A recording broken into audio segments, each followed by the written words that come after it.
Hello student, good morning, नमस्कार। मैं भूपेंद्र पाल आपका स्वागत करता हूं Shri Agrasen senior secondary school के इस ऑनलाइन प्लेटफॉर्म पर। देखिए बच्चों, आज मैं यहां उपस्थित हूं एक नए टॉपिक के साथ। जैसा कि हम पिछली क्लास में हमारा चैप्टर शुरू कर चुके हैं हम, जिसका नाम था कोशिका जीवन की इकाई। ठीक है, cell the unit of life.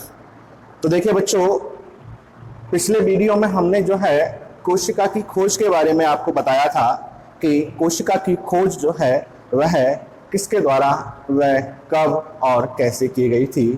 अब हम इसी क्रम में आगे पढ़ेंगे। थोड़ा सा हम पिछला क्या एक तरह से रिवाइज कर लेते हैं कि देखिए, आप लोगों को बताया था कि जो कोशिका की खोज है वह कोशिका की खोज रॉबर्ट हुक के द्वारा की गई थी, और रॉबर्ट हुक के द्वारा जो खोज की गई कोशिका थी वह एक मृत कोशिका थी, एक मृत पादप कोशिका थी।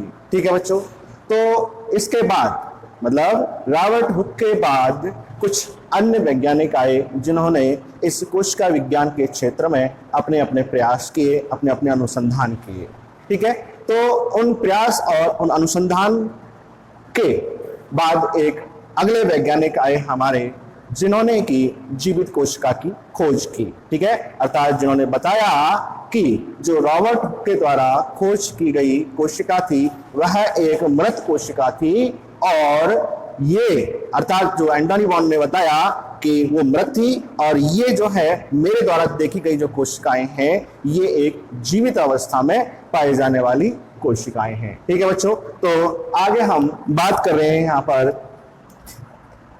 कोशिका की खोज के अंतर्गत एक तरह से सेकंड बिंदु, दूसरा बिंदु जीवित कोशिका के खोजकर्ता। ठीक है बच्चों, तो जीवित कोशिका के खोज करता। ठीक है बच्चों, तो जीवित कोशिका के खोजकर्ता थे बच्चों कौन? Anton von Leeuwenhoek. Anton von Leeuwenhoek, इन्होंने बताया कि जो ये कोशिका है ये मेरे द्वारा देखी गई कोशिका एक जीवित कोशिका है, और यह काम जो है इन्होंने किया था बच्चों कब? अपने अपने क्या कहते हैं किससे? रॉबर्ट हुक से एक काफी लंबे समय के बाद। वो था समय आपका 1674। और ये जो एंटोन वॉन ल्यूवेन हुक थे, ये कहाँ के रहने वाले थे? हॉलैंड के रहने वाले थे। अर्थात हॉलैंड के एंटोन वॉन ल्यूवेन हुक ने 1674 के अंतर्गत जीवित कोशिका की खोज की। अब देखिए कैसे की थी। देखिए बच्चों, जो एंटोन वॉन ल्यूवेन हुक थे इन्होंने भी अपने द्वारा निर्मित सूक्ष्मदर्शी के द्वारा इस जीवित कोशिका को देखा था, और उनके द्वारा निर्मित जो सूक्ष्मदर्शी था उसकी आवर्धन क्षमता थी 300x, अर्थात वह किसी संरचना को 300 गुना बढ़ाकर दिखाने में क्या था? सक्षम था। ठीक है, दूसरी बात आगे बात करते हैं कि जो एंटोन वॉन ल्यूवेन हुक ने कोशिका जो खोजी थी उस समय इन्होंने उस कोशिका को नाम दिया एनीमेक्यूल। क्या नाम दिया बच्चों? एनीमेक्यूल। ठीक है, तो यहां पर एंटोन वॉन ल्यूवेन हुक के द्वारा खोजी गई जो कोशिका थी उसको क्या नाम दिया? एनीमेक्यूल नाम दिया। ठीक है, तो एक तरह से हमारे अब ये बात क्लियर हो गई कि जीवित कोशिका के खोजकर्ता एंटोन वॉन ल्यूवेन हुक थे, जो कि हॉलैंड के रहने वाले थे। इन्होंने स्वनिर्मित सूक्ष्मदर्शी जिसकी आवर्धन क्षमता 300x थी उसके द्वारा कोशिका को देखा था, और उस कोशिका को नाम दिया इन्होंने क्या? एनीमेक्यूल। देखिए बच्चों, इन्होंने क्या किया, कहां पर इन कोशिकाओं की खोज की थी? इन्होंने इन जीवित कोशिकाओं की खोज की जैसे कि तालाब के पानी में। कैसे बच्चों? तालाब के पानी में। ये तालाब के किनारे गए तो वहां से पानी का सैंपल ले लिया, और तालाब के पानी का जो सैंपल लिया जब उसके अंतर्गत देखा तो इसको वहां पर ये जीवित कोशिकाएं दिखाई दी।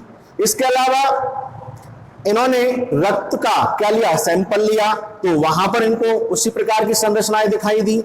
इसके अलावा किसी गंदगी के अंतर्गत, जैसे कि शरीर से उत्सर्जित जो गंदगियां हैं, जैसे कि दांतों का कीट है या त्वचा है, त्वचा से उत्सर्जित जो मैल है, उसके जब इन्होंने देखा तो वहां पर इनको लगभग सभी समान संरचनाएं प्राप्त हुई। ठीक है, और इस कारण से जो है इन एंटोन वॉन ल्यूवेनहुक को बैक्टीरिया कोशिका के खोजकर्ता भी माना जाता है। किसका? बैक्टीरिया के खोजकर्ता भी माना जाता है, क्योंकि इन्होंने जहां जहां पर सामान्य रूप से सबसे पहले जो है, जैसे कि पानी के अंतर्गत देखा या किसी गंदगी के अंतर्गत देखा, तो वे सभी कोशिकाएं क्या थी, बाद में यह निष्कर्ष निकला कि वे सभी कोशिकाएं क्या थी, बैक्टीरियल सेल थी। इसलिए एंटोन वॉन ल्यूवेनहुक को बैक्टीरिया का खोजकर्ता भी माना जाता है।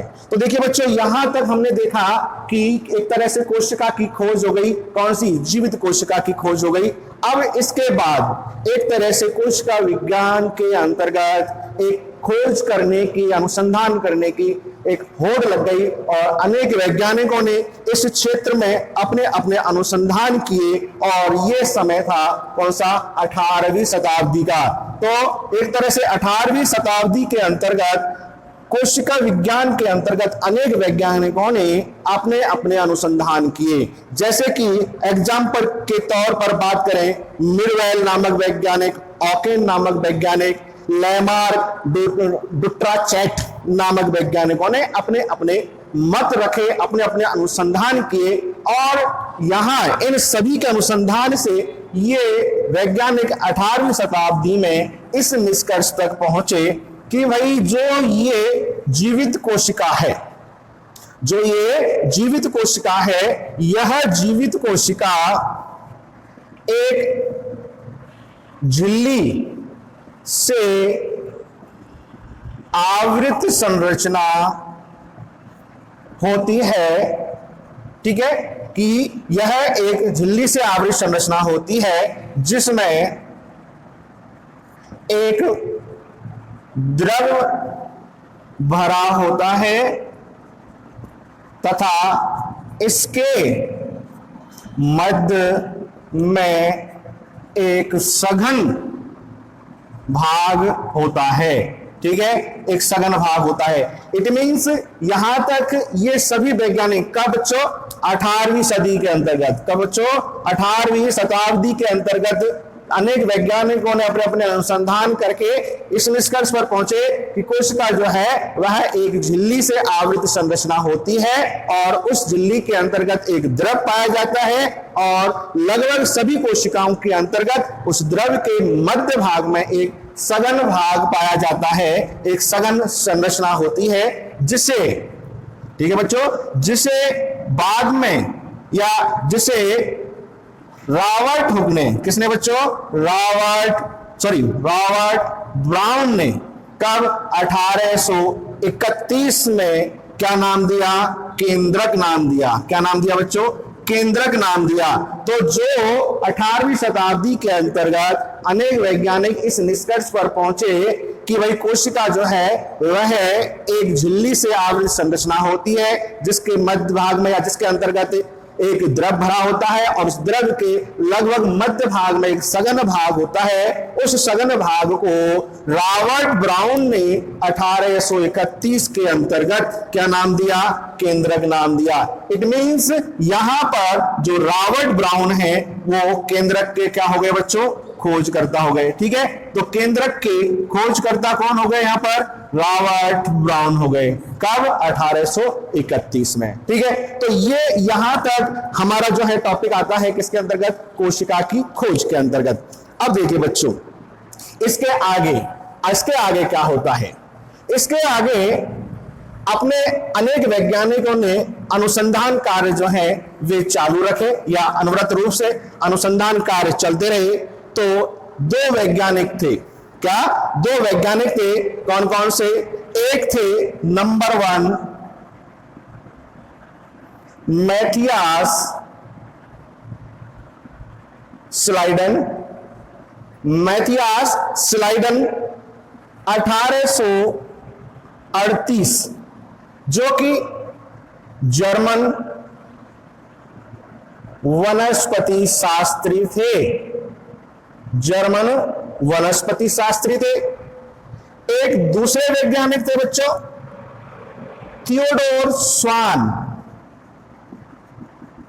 दूसरे वैज्ञानिक कौन थे? थियोडोर स्वान।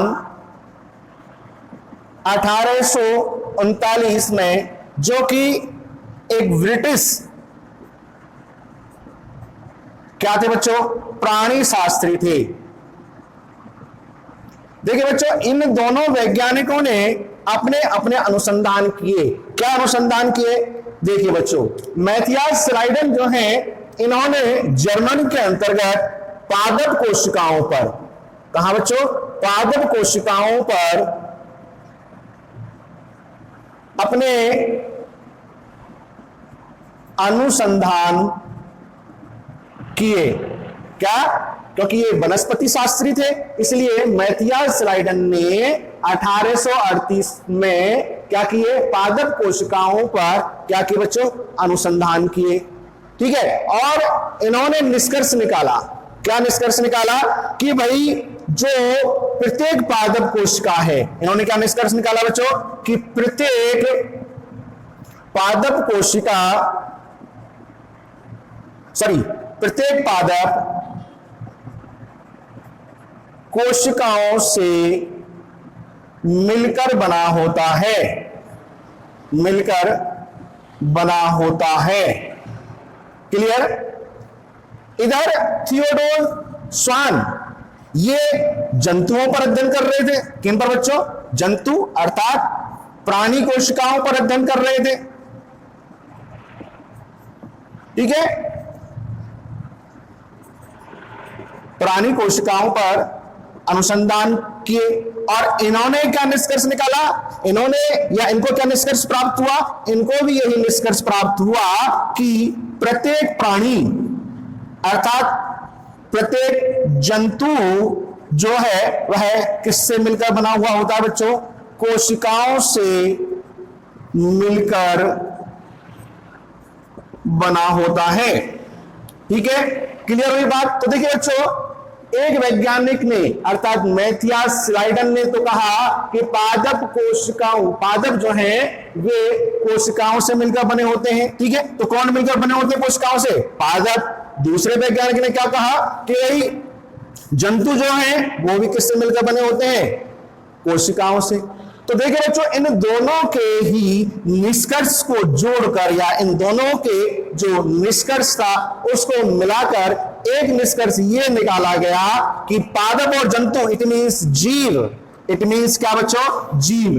तो जीव जो हैं अर्थात अपन यूं कह सकते हैं कि प्रकृति में विद्यमान, या यूं कह सकते हैं कि प्रत्येक जीव, ठीक है, तो जीव में पादप भी आ गए और जंतु भी आ गए। तो प्रत्येक जीव कोशिका एवं उनके उत्पादों से मिलकर बने होते हैं। तो देखिए बच्चों, ये एक निष्कर्ष निकाला गया कि प्रत्येक जीव कोशिका एवं उनके उत्पादों से मिलकर बने हुए होते हैं। और यहां इस निष्कर्ष को एक नाम दिया गया और इसे कहा गया क्या बच्चों? कोशिका सिद्धांत। क्या नाम दिया गया बच्चों इसको? कोशिका सिद्धांत। तो देखिए बच्चों, कोशिका सिद्धांत जो है उसके अंतर्गत पहला बिंदु जो है किनके द्वारा दिया गया था? मैथियास स्लाइडन और थियोडोर स्वान के द्वारा। इसलिए यहां पर अपन लिखते हैं क्या कि कोशिका सिद्धांत जो है उसके जनक या कोशिका सिद्धांत प्रतिपादित करने वाले दो वैज्ञानिक मैथियास स्लाइडन और थियोडोर स्वान थे, जिसका अपन समय लिखते हैं बच्चों क्या? 1838 1839। तो कोशिका सिद्धांत किसके द्वारा दिया गया? मैथियास स्लाइडन और थियोडोर स्वान के द्वारा दिया गया। कब? 1838 और 39 के अंतर्गत, जिसका पहला कंसेप्ट था प्रत्येक जीव कोशिका एवं उनके उत्पादों से मिलकर बना हुआ होता है। इसके बाद देखिए बच्चों, एक हमारे अगले वैज्ञानिक आए, ठीक है, और वो अगले वैज्ञानिक आए, उन्होंने अपने अनुसंधान किए और इस प्रकार से उनके द्वारा दिया गया जो निष्कर्ष था उसको भी इस हमारे कोशिका सिद्धांत के अंतर्गत जोड़ा गया। और वो हमारे वैज्ञानिक कौन थे बच्चों? Rudolph Virchow. कौन? Rudolph Virchow. ठीक है, रूडोल्फ विर्चो 1855। रूडोल्फ विर्चो के द्वारा यहां पर जो है निष्कर्ष दिया गया कि बच्चों प्रत्येक कोशिका की उत्पत्ति उसके पूर्ववर्ती कोशिका से होती है, जिसे कि उसने अपने शब्दों में व्यक्त किया ओमनिस सेलुली ई सेलुली। ये इनकी अपनी स्थानीय language omnis सेलुली A सेलुली। It means प्रत्येक नई कोशिका की उत्पत्ति उसकी पूर्ववर्ती कोशिका से होती है। तो देखिए बच्चों, ये रूडोल्फ विर्चो के द्वारा दिया गया जो कंसेप्ट है, इस पर कई बार प्रश्न अलग से भी पूछ ले जाते हैं। ये इस प्रकार से भी पूछ लिया जाता है कि ओमनिस सेलुला ए सेलुला किसके द्वारा कहा गया, इसका अर्थ क्या है, या ओमनिस रूडोल्फ विर्चो के द्वारा कौन सा मत प्रतिपादित किया गया, या उनके द्वारा कौन सा निष्कर्ष प्रतिपादित किया गया। ठीक है, तो रूडोल्फ विर्चो के द्वारा क्या कहा गया? ओमनिस सेलुला ए सेलुला। ठीक है, जिसका निष्कर्ष क्या निकलता है बच्चों, वो हम यहां लिखेंगे इसके अंतर्गत कोशिका सिद्धांत के अंतर्गत। क्या कि प्रत्येक नई कोशिका की उत्पत्ति उसकी पूर्ववर्ती कोशिका से होती है। प्रत्येक नई कोशिका की उत्पत्ति उसकी पूर्ववर्ती कोशिका से होती है। इसके बाद यहां कोशिका सिद्धांत के अंतर्गत कुछ अन्य कंसेप्ट जोड़ते गए हम। तो जैसे कि आपको मैं बताता हूं कि ये दूसरा पॉइंट हो गया। अगला है कि देखिए बच्चों, ये हम पहले चर्चा कर चुके थे कि प्रत्येक कोशिका के अंतर्गत क्या होती है? उपापचयी क्रियाएं होती हैं। ठीक है, प्रत्येक कोशिका के अंतर्गत क्या होती है? अपने अस्तित्व को बनाए रखने के लिए उपापचयी क्रियाएं होती हैं। तो यहां हम लिखेंगे क्या कि प्रत्येक कोशिका क्या होती है? प्रत्येक कोशिका क्रियात्मक इकाई होती है। क्या होती है बच्चों? क्रियात्मक इकाई होती है। तो ये हो गया इसका थर्ड पॉइंट कि प्रत्येक कोशिका क्या होती है? क्रियात्मक इकाई होती है। क्यों होती है? हमने भाई आपको बता दिया। इसके बाद अगला बिंदु हम यहां लिखेंगे, आपको हम पहले डिस्कस कर चुके हैं कि प्रत्येक जीव का जो निर्माण है वह किससे होता है? कोशिका से होता है। अर्थात निर्माण हो रहा है, अर्थात उसकी संरचना बन रही है। अर्थात क्या कह सकते हैं कि कोशिका किसी जीव की क्या होती है? संरचनात्मक इकाई होती है। ठीक है, तो कोशिका किसी जीव की क्या होती है बच्चों? संरचनात्मक इकाई होती है। ठीक है, यह हो गया आपका क्या बच्चों? चौथा बिंदु। और अगला बिंदु जो दिया गया है हमारे इस कोशिका सिद्धांत के अंतर्गत वो है आपका कि भाई देखिए, प्रत्येक कोशिका के अंतर्गत अपना एक आनुवांशिक पदार्थ उपस्थित होता है, वह गुणसूत्र या डीएनए के रूप में पाया जाता है। इसलिए प्रत्येक कोशिका क्या मानेंगे बच्चों? आनुवांशिक इकाई। ठीक है, प्रत्येक कोशिका आनुवांशिक इकाई होती है। ठीक है बच्चों, तो ये 5 बिंदु जो हैं वे कोशिका सिद्धांत के अंतर्गत माने गए हैं। क्या क्या है? एक बार दोबारा रिवाइज कर देता हूं कि प्रत्येक जीव कोशिका एवं उनके उत्पादों से मिलकर बने होते हैं। दूसरा है प्रत्येक नई कोशिका की उत्पत्ति उसकी पूर्ववर्ती कोशिका से होती है। ये किसके द्वारा दिया गया था बच्चों? रूडोल्फ विर्चो के द्वारा दिया गया था। अगला बिंदु जो है वो है इसमें क्या बच्चों? कि प्रत्येक कोशिका क्या होती है? क्रियात्मक इकाई होती है। इसके बाद प्रत्येक कोशिका किसी जीव की क्या होती है? संरचनात्मक इकाई होती है। और प्रत्येक कोशिका क्या होती है, किसी जीव की आनुवांशिक इकाई होती है। तो ये 5 बिंदु जो हैं वे हमारे आते हैं किसके अंतर्गत, कोशिका सिद्धांत के अंतर्गत। अब देखिए बच्चों, बात करते हैं इससे आगे, कोशिका सिद्धांत के आगे। तो देखिए बच्चों, जैसे जैसे हमारी इस कोशिका विज्ञान के अंतर्गत अपने अनुसंधान होते रहे तो देखा गया कि भाई सभी प्रकार की जो कोशिकाएं हैं वे समान रूप से नहीं पाई जाती हैं। क्या समान रूप से नहीं पाई जाती हैं? इस प्रकृति के अंतर्गत कुछ संरचनाएं ऐसी भी हैं जो कि हमारे इस कोशिका सिद्धांत की अनुपालना नहीं करते हैं, अर्थात कोशिका का क्या करते हैं, एक तरह से विरोध करते हैं, कोशिका सिद्धांत के अनुसार उनकी प्रकृति नहीं होती है। उससे हम यहां पर पढ़ेंगे बच्चों, किसके अंतर्गत, कोशिका विज्ञान या कोशिका सिद्धांत के अपवाद। क्या, जो कोशिका सिद्धांत के अनुसार नहीं पाई जाती है जो संरचनाएं, उनको अपन क्या पढ़ेंगे, किसके अंतर्गत पढ़ेंगे, कोशिका सिद्धांत के अपवाद। तो देखिए बच्चों, बात करते हैं कोशिका सिद्धांत के अपवाद की। तो आप लोग जानते होंगे कि कोशिका सिद्धांत का अपवाद किसे माना जाता है। ठीक है, तो क्या है बच्चों टॉपिक अपन का, कोशिका सिद्धांत के अपवाद। तो कोशिका सिद्धांत के अपवाद के रूप में बच्चों होता है क्या, वायरस। क्या होता है बच्चों, वायरस, जिसे हम हिंदी में कहते हैं क्या, विषाणु। क्या कहते हैं बच्चों इसको हम हिंदी में, विषाणु। तो देखिए बच्चों, आप थोड़ा बहुत विषाणु के बारे में जानते होंगे कि विषाणु एक ऐसी संरचना होती है जो कि प्रकृति में स्वतंत्र रूप में अगर वो पाई जाती है तो वह एक कणीय संरचना के रूप में, अर्थात एक निर्जीव कणीय संरचना के रूप में होती है। और अगर यही संरचना किसी जीव के अंतर्गत पाई जाती है, अर्थात एक परजीवी रूप में पाई जाती है, तो यह एक सजीव कोशिका की तरह व्यवहार व्यक्त करती है। इसलिए इस वायरस को जो है कोशिका सिद्धांत का क्या माना गया है, अपवाद माना गया है, क्योंकि यह जीव के शरीर से बाहर एक कणीय संरचना के रूप में होती है और जीव के शरीर के अंतर्गत यह एक सजीव संरचना के रूप में होती है। और इसी कारण से इस वायरस को जो है बच्चों वो क्या कहा गया है, सजीव